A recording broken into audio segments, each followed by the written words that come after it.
We zijn in het vissersdorp Arnhem-Muiden, wat in 2013 zichzelf op de kaart van Nederland wil brengen door zijn eigen DNA te tonen aan de buitenwereld.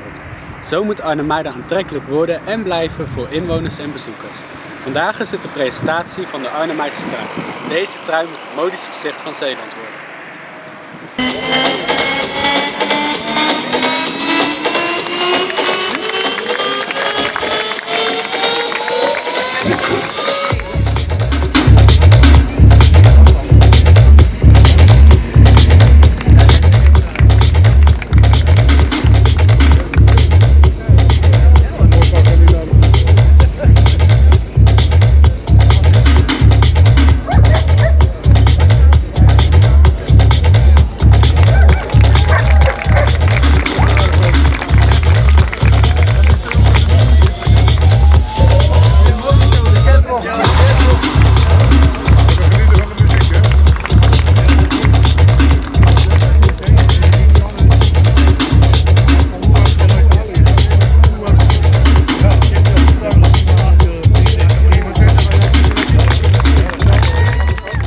Arnhem-Muiden is van traditie een vissersdorpje. Alleen de afgelopen jaren hebben we gezien dat dat vissersdorpje, als je er komt, dat kun je niet zien. Dus we hebben een project bedacht waarbij we juist laten zien dat we trots zijn dat we een vissersdorpje zijn. Een eigen identiteit. Nou, er hoort een trui bij, maar ook de locatie waar we nu staan. Een scheepswerf.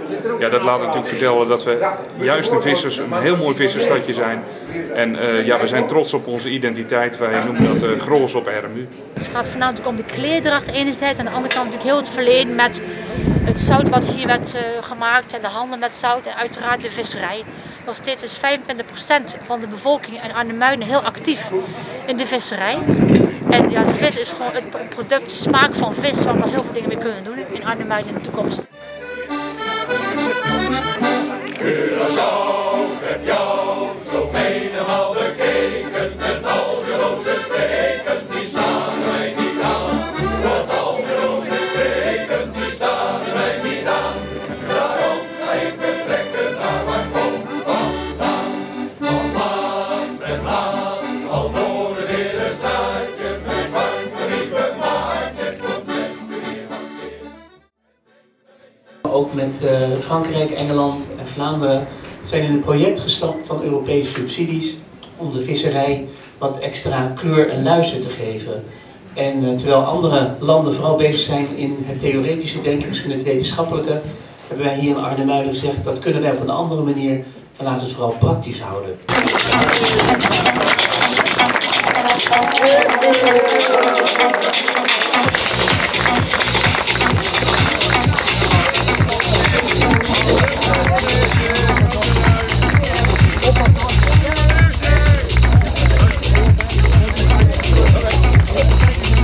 Een schitterend plekje om te wonen is. We hebben een hechte samenleving. Vroeger werd dat wel eens als een minpuntje gezien, maar ik denk dat in de huidige tijd dat juist een pluspuntje is. Dat je kunt zien dat je snel wordt opgenomen in die samenleving. Ja, het is een schitterend stadje om in te wonen. Hartstikke leuk natuurlijk, omdat een klein dorpje als Arnhem-Muiden toch heel anders in het daglicht gezet wordt. En je laat natuurlijk ook de buitenwereld zien wat het een beetje inhoudt, wat de historie van zo'n visserstrui is en wat die mensen een beetje voor staan en wat Arnhem-Muiden is eigenlijk. Omdat het natuurlijk zo klein is, daar hoor je bijna niks van. En zo'n evenement als dit zorgt er natuurlijk voor dat de naam enorm omhoog getrokken wordt. En dat de mensen gewoon een beetje bekendheid met Arnhem-Muiden krijgen. De Arnhem-Muiden is trots op wat ze Arnhem-Muiden zijn. En vandaar is ook een kans voor hun om het feit echt in kenwaarde te etaleren eigenlijk voor iedereen. Bepalen.